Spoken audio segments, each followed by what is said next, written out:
بسم اللہ الرحمن الرحیم۔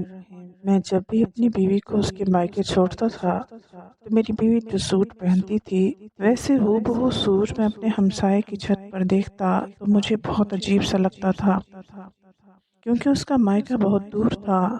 یہ ڈریس یہاں کیسے؟ ایک دن مجھے شک ہوا تو میں نے پڑوسی کی چھت پر ٹانگے ہوئے سوٹ کو سائڈ سے پھاڑ ڈالا اور اپنے سسرال بیوی کو دیکھنے گیا۔ میرے پہنچنے کے بعد جیسے ہی بیوی نے دروازہ کھولا تو میری تو جان ہی نکل گئی، کیونکہ اس کا سوٹ تو جب میں آفس سے تھک کر گھر پہنچا اس وقت میں نے انوشے کو تیار کھڑا دیکھا۔ اس نے سرخ رنگ کا بہت ہی خوبصورت سوٹ پہنا ہوا تھا۔ اسے دیکھتے ہی میری ساری تھکن دور ہو گئی، لیکن جیسے ہی اس نے کہا کہ اس نے اپنے میکے جانا ہے اور وہ اس لیے تیار ہوئی ہے تو میرا سارا موڈ آف ہو گیا۔ دیکھو انوشے، تم کل چلی جانا، میں آج بہت تھک گیا ہوں۔ میں نے اسے ٹالنے کی بہت کوشش کی لیکن وہ اپنی ضد پر اڑی رہی۔ نہیں یوسف، مجھے ماں کی بہت یاد آ رہی ہے، پلیز آپ مجھے چھوڑ کے آ جائیں۔ اس کی بات سن کر میں نے ہاں کہہ دیا۔ ہماری شادی کو بھی 1 مہینہ ہی ہوا تھا اور وہ لگ بھگ ہر ہفتے میکے جایا کرتی تھی، پھر بھی اس کا دل نہیں بھرتا تھا۔ لیکن میں کیا کرتا، مجھے انوشے سے بے انتہا محبت ہو گئی تھی، اس لیے اس کی کسی بات کو ٹالنا مشکل ہو جاتا تھا۔ مجبوراً میں نے تھوڑا انتظار کرنے کو کہا اور فریش ہو کر اس کو اس کے میکے پہنچا کے آ گیا۔ اس نے کہا تھا کہ رات کو میں اسے لینے آ جاؤں۔ میں جلدی سے واپس لوٹا کیونکہ میں بہت تھکا ہوا تھا اور آج میری طبیعت بھی کچھ ٹھیک نہیں لگ رہی تھی، لیکن میں انوشے کو اس بارے میں نہیں کہہ پایا۔ میں نے جیسے اپنے گیٹ کے سامنے کار روکی تو اچانک میری نظر میرے پڑوسی کے گھر کی طرف گئی، تو مجھے دیکھ کر بڑا جھٹکا لگا، کیونکہ اس کی چھت پر ایک سوٹ لٹک رہا تھا اور ہو بہو وہی سوٹ میں نے ابھی ابھی انوشے کو پہنے ہوئے دیکھا تھا، بالکل رنگ اور وہی پرنٹ۔ میں کافی دیر تک اسے دیکھتا رہا۔ کیسا عجیب اتفاق ہے، میں نے دل ہی دل میں سوچا کہ ہو سکتا ہے انوشے اور بھابھی نے ایک ساتھ شاپنگ کی ہو، اس لیے ایک جیسا سوٹ خریدا ہو۔ میں انہی خیالوں میں کھویا ہوا تھا اور جیسے ہی چوکیدار نے گیٹ کھولا میں کار اندر لے گیا۔ میں نے نوکر کو کہا کہ کوئی مجھے تنگ نہ کرے، میں تھوڑی دیر آرام کرنے جا رہا ہوں۔ اس دن میں نے اس بارے میں زیادہ نہیں سوچا، کیونکہ اکثر ایسے اتفاق ہوتے رہتے ہیں۔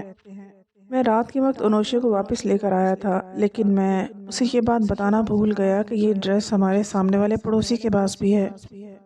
لیکن 2 دن بعد میری حیرانی کی انتہا نہ رہی جب انوشے نے مجھے بتایا کہ وہ اپنے میکے جانا چاہتی ہے کیونکہ آنٹی کی طبیعت ٹھیک نہیں ہے۔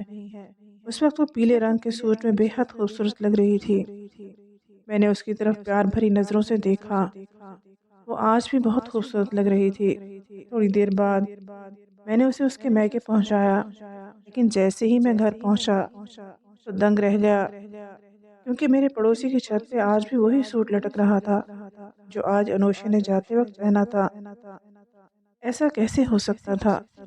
مجھے بہت عجیب سا لگا، لیکن اس بار میں نے اسے پھر ایک اتفاق سمجھا اور اپنے کام پر لگ گیا۔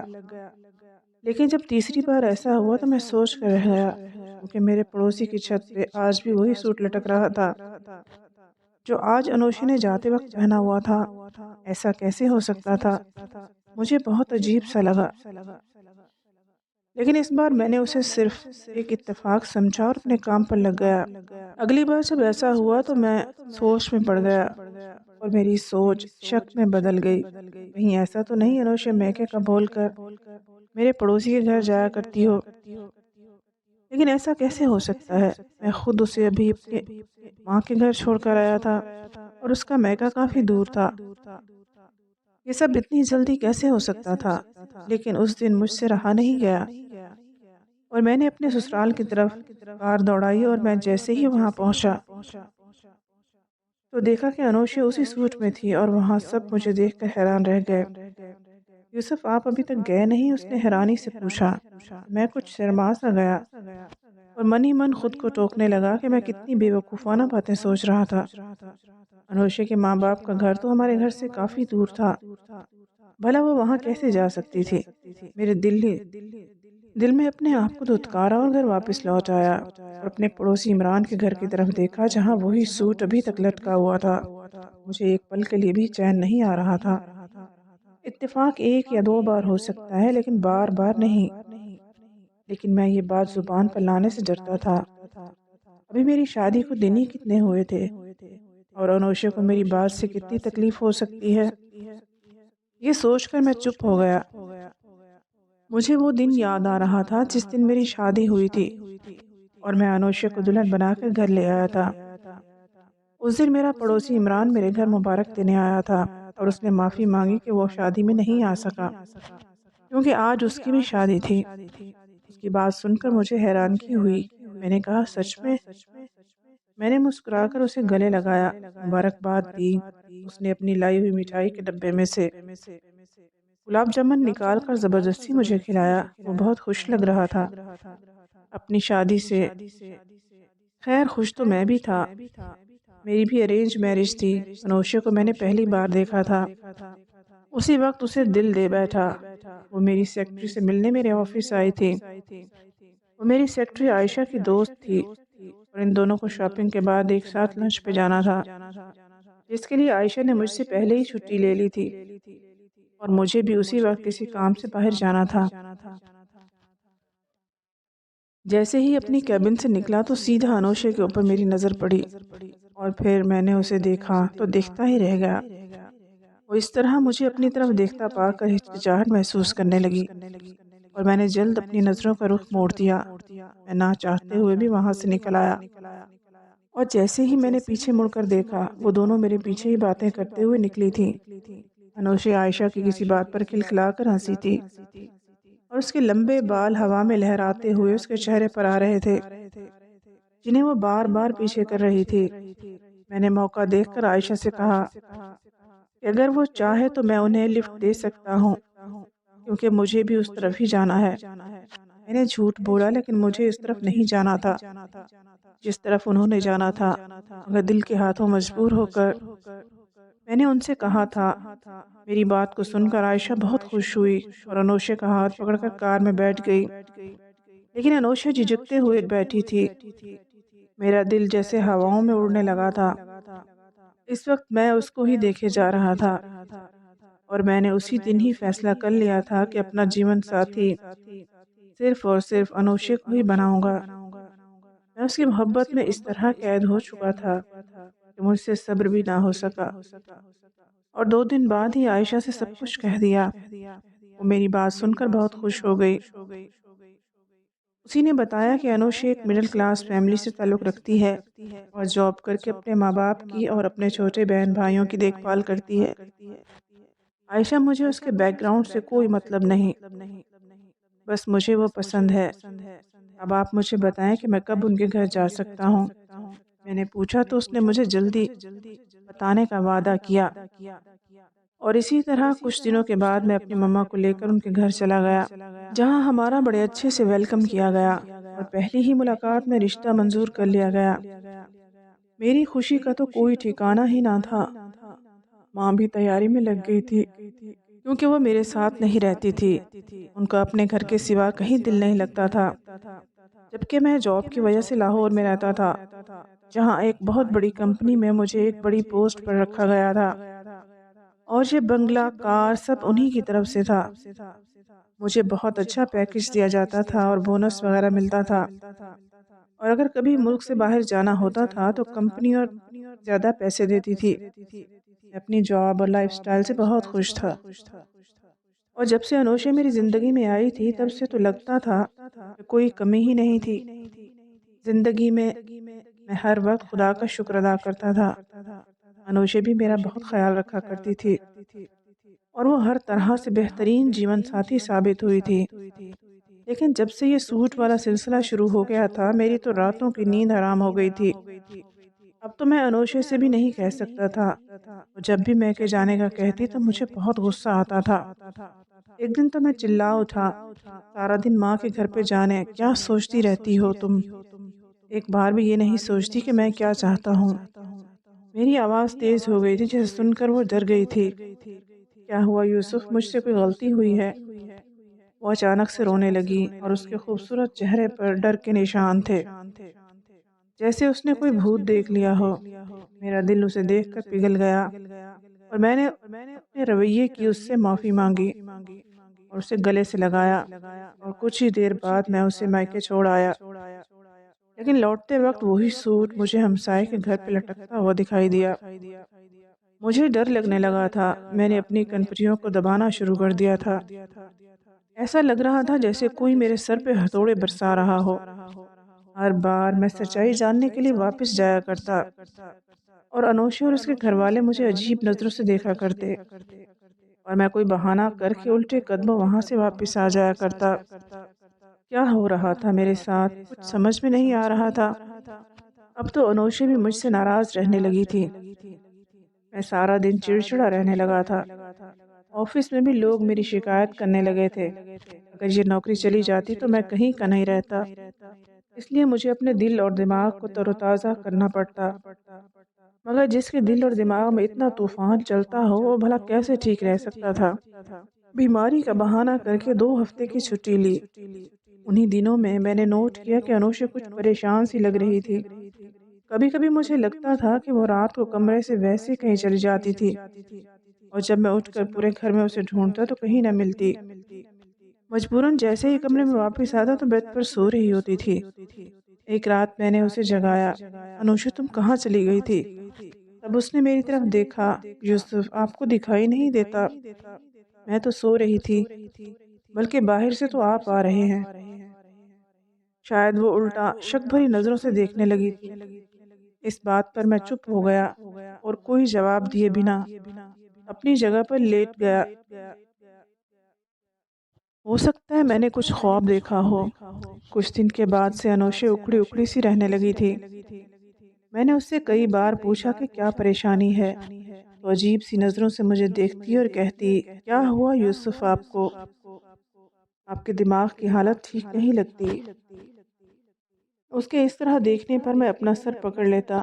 وہ ٹھیک ہی تو کہہ رہی تھی، میں آج کل الٹی سیدھی باتیں ہی تو کرتا تھا۔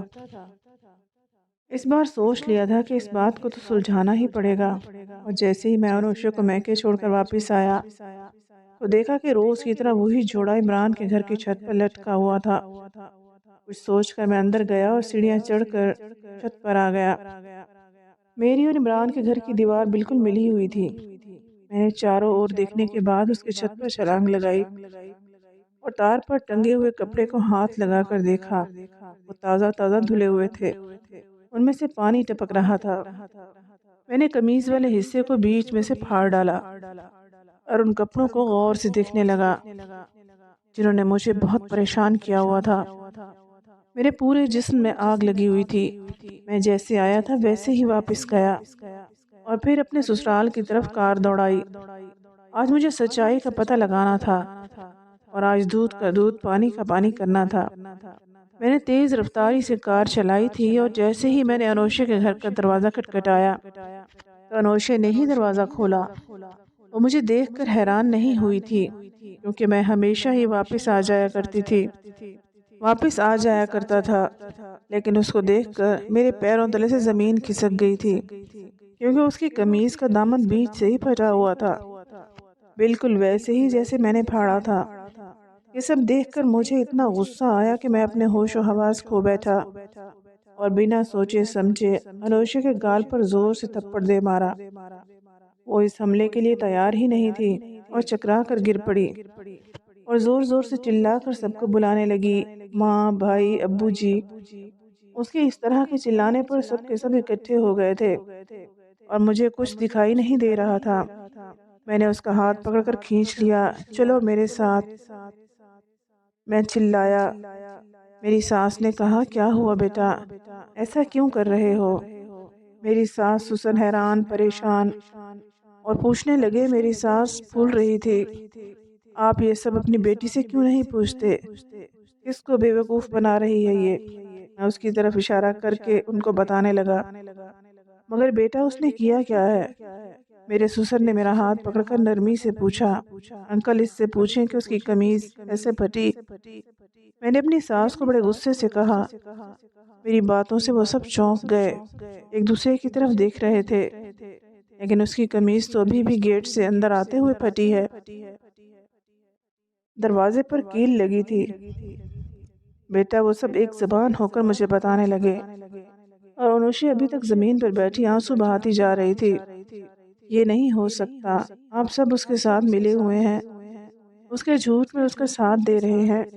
میں اب اپنے دماغ سے باہر ہو چکا تھا اور انوشا کو زبردستی گھسیٹتا ہوا وہاں سے لے آیا۔ اس کے ماں باپ گڑ گڑانے لگے، لیکن مجھے کچھ سنائی نہیں دے رہا تھا۔ انوشا پورے راستے رو رہی تھی، لیکن مجھے اب اس پر ذرا بھی رحم نہیں آیا تھا۔ گھر پہنچ کر میں نے اس کے بالوں کو پکڑا اور بولا، بتاؤ کیا چکر ہے تمہارا؟ عمران کے ساتھ یہ کیا کہہ رہے ہیں؟ وہ مسلسل رو رہی تھی، لیکن مجھے اس کی کوئی پرواہ نہیں تھی۔ میری بات سن کر اس کے چہرے کا رنگ فک ہو چکا تھا۔ یہ کیا پاگل پن ہے؟ آپ اتنا غلط کیسے سوچ سکتے ہو؟ وہ چلائی، لیکن مجھے اب اس کی کوئی پرواہ نہیں تھی۔ میں کوئی گرا ہوا انسان نہیں تھا جو آنکھوں دیکھی مکھی نگل لیتا، مگر وہ لگاتار انکار کرتی جا رہی تھی۔ میرا غصے سے برا حال تھا۔ میں نے اس سے کہا، اگر تم سچ بتا دو گی تو میں تمہیں کچھ نہیں کہوں گا، بس تم ایک بار اپنی بات مان لو۔ مجھے لگ رہا تھا میرے دماغ کی نسیں پھٹ جائیں گی، اور تبھی اچانک میں نے دیکھا کہ پولیس وہاں پہنچ گئی تھی۔ ان میں سے لیڈی کانسٹیبل نے آگے آتے ہی انوشا کو میرے ہاتھوں سے چھڑایا اور اسے صوفے پر بٹھا دیا۔ اس کا بیان لینے لگی، جبکہ مجھے ہتکڑی ڈال دی گئی تھی۔ یہ سب کیا ہے؟ میں چلایا۔ یہ تو بیٹا آپ کو تھانے چل کے پتہ چلے گا۔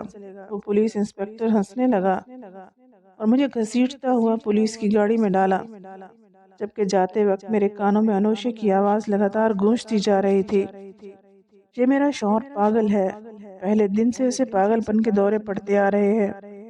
انوشا پولیس کو بتائے جا رہی تھی اور مجھے اپنے کانوں پر یقین نہیں ہو رہا تھا۔ وہ جس سے میں نے اپنے دل و جان سے چاہا تھا، وہ کیا کہہ رہی تھی؟ جیل میں آج میرا دوسرا دن تھا اور انوشا نے میری خبر تک نہ لی تھی۔ مجھے اس بات پر بالکل بھی یقین نہیں ہو رہا تھا۔ جو کچھ بھی اس نے پولیس کو بتایا تھا، مجھے پاگل پن کے دورے پڑتے ہیں، تب میں اس پہ ظلم بھی کرتا ہوں، اس کا یہ کہنا تھا۔ اس نے یہ بات اپنے ماں باپ کو کبھی نہیں بتائی، لیکن اس دن انہوں نے اپنی آنکھوں سے سب کچھ دیکھا تھا۔ لیکن سب سے چونکا دینے والی بات یہ تھی کہ اس رات پولیس کو عمران نے کال کیا تھا، جو میرا پڑوسی تھا اور جس کی وجہ سے سارا سلسلہ شروع ہوا تھا۔ مجھ پہ وار کیے جا رہے تھے۔ یہ سب کیا تھا؟ مجھے کچھ سمجھ نہیں آ رہا تھا۔ انوشا نے میرے خلاف کیس فائل کیا تھا اور نہ جانے کیا کیا الزام لگائے تھے مجھ پر۔ میرے ماں باپ بہت کوشش کر رہے تھے، لیکن میری ضمانت نہیں ہو پا رہی تھی۔ معمول کے مطابق میرا میڈیکل چیک اپ ہوا تھا اور رپورٹ آنے کے بعد ہی میری ضمانت ہو سکتی تھی، اور 2 دن بعد جب ڈاکٹرز نے مجھے سوال پوچھے تو میں نے ان کو سارا قصہ سنا دیا، جسے سن کر وہ بھی مجھے ایسی نظروں سے دیکھنے لگے جیسے میں کوئی پاگل ہوں، اور ان کے اس طرح دیکھنے پر مجھے اچانک غصہ آ گیا۔ آپ کو کیا لگتا ہے میں پاگل ہوں؟ میں نے غصے میں آ کر پوچھا تو وہ مجھے سمجھانے لگے، دیکھیں یوسف صاحب بتا رہے ہیں، ناممکن سی بات ہے، اتفاق 1 یا 2 بار ہو سکتا ہے، لیکن بار بار نہیں۔ وہ آرام سے کہہ رہا تھا اور میری سانسیں بڑھنے لگی تھیں۔ ڈاکٹر صاحب یہی تو میں سمجھا رہا ہوں، وہ اتفاق نہیں تھا۔ میں اب اپنے آپ کو قابو میں نہیں رکھ پا رہا تھا، اور ڈاکٹر نے میری ہاں میں ہاں ملا کر مجھے خاموش کر دیا تھا، جبکہ اپنی رپورٹ میں انہوں نے مجھے دماغی مریض بنا دیا تھا، جس کے بعد سچ میں مجھے 3 مہینے کے لیے مینٹل ہاسپٹل میں بھیج دیا۔ میں چیختا چلاتا رہا کہ میں پاگل نہیں ہوں، لیکن وہاں کسی کو کوئی فرق نہیں پڑا۔ سب لوگ مجھے ترس بھری نگاہوں سے دیکھے جا رہے تھے۔ مجھے اسپتال میں ہر جگہ یہی سننا پڑا، بیچارہ کتنا خوبصورت نوجوان ہے، دیکھو نہ جانے کیا صدمہ لے کر اپنے ہوش و حواس کھو بیٹھا ہے۔ ایک نرس نے مجھے دیکھ کر دوسری نرس سے کہا، جبکہ میں سچ مچ پاگلوں کی طرح بدھو بنا ہوا بیٹھا تھا۔ ان مہینوں میں میرے ساتھ جو کچھ بھی ہوا تھا وہ میری سمجھ سے باہر تھا۔ شاید میں سچ مچ پاگل ہو چکا تھا۔ مجھے پاگل خانے میں 1 ہفتہ ہو چکا تھا جب مجھ سے کوئی ملنے آیا۔ میں ملاقات والی جگہ پر پہنچا تو وہاں عمران اور انوشا کو دیکھ کر مجھے زور کا جھٹکا لگا۔ تم دونوں ایک ساتھ؟ میں بس اتنا ہی کہہ سکا تھا۔ ہاں یوسف، دونوں ساتھ اس لیے آئے ہیں تاکہ تمہاری غلطی بتا سکیں۔ وہ مسکرایا۔ تمہیں امامہ یاد ہے؟ اچانک اس نے پوچھا۔ کون امامہ؟ میں نے اس سے کہا ہاں تمہیں کیسے یاد ہوگی بھلا، کیونکہ تم نے تو کالج سے لے کر یونیورسٹی تک نہ جانے کتنی لڑکیوں کو عشق کے جال میں پھنسایا ہوگا، جن میں ایک لڑکی امامہ بھی تھی جو کہ میری چھوٹی بہن تھی، اور وہ دوسری لڑکیوں سے بہت الگ تھی، بہت نرم دل تھی۔ وہ تمہارے ٹائم کو سچی محبت سمجھ بیٹھی اور تم نے اس سے شادی کرنے سے انکار کر دیا کہ تم صرف اپنا دوست سمجھتے ہو اور کچھ نہیں۔ تب اس معصوم لڑکی نے چھت سے کود کر اپنی جان دینے کی کوشش کی، جس میں وہ بچ تو گئی لیکن ہمیشہ ہمیشہ کے لیے اپاہج ہو گئی، اور اب تک وہ صرف دوا کے سہارے ہی زندہ ہے۔ میں جب بھی اپنی بہن کو اس حالت میں دیکھتا تھا تب مجھے اس آدمی سے سخت نفرت محسوس ہوئی۔ پھر ایک دن مجھے امامہ کی ڈائری مل گئی جس میں اس نے تمہارے بارے میں سب کچھ لکھا تھا، اور اسی دن میں نے تم سے بدلہ لینے کا فیصلہ کیا۔ میں تمہیں برباد کر دینا چاہتا تھا۔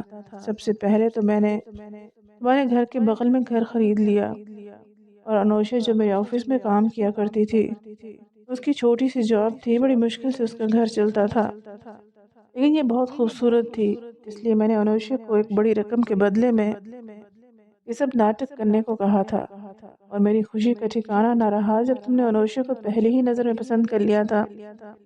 مجھے پتا تھا تم انوشا جیسی خوبصورت لڑکی کو کبھی اگنور نہیں کر سکتے، اور تم نے انوشا سے شادی کر لی۔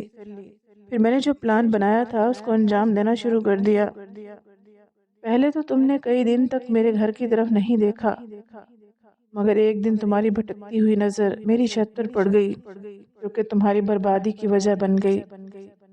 اور یہی نہیں، میں نے انوشا کو کچھ ایسی دوائیاں بھی دی تھیں جس سے تم اپنا ہوش کھو بیٹھو اور تمہیں غصہ آتا رہے، تاکہ ہر کوئی تم کو پاگل سمجھے۔ یہ سب بتاتے ہوئے وہ بہت خوش لگ رہا تھا، اس کے ہونٹوں پر جیت والی ہنسی تھی، جبکہ انوشا خاموش کھڑی تھی۔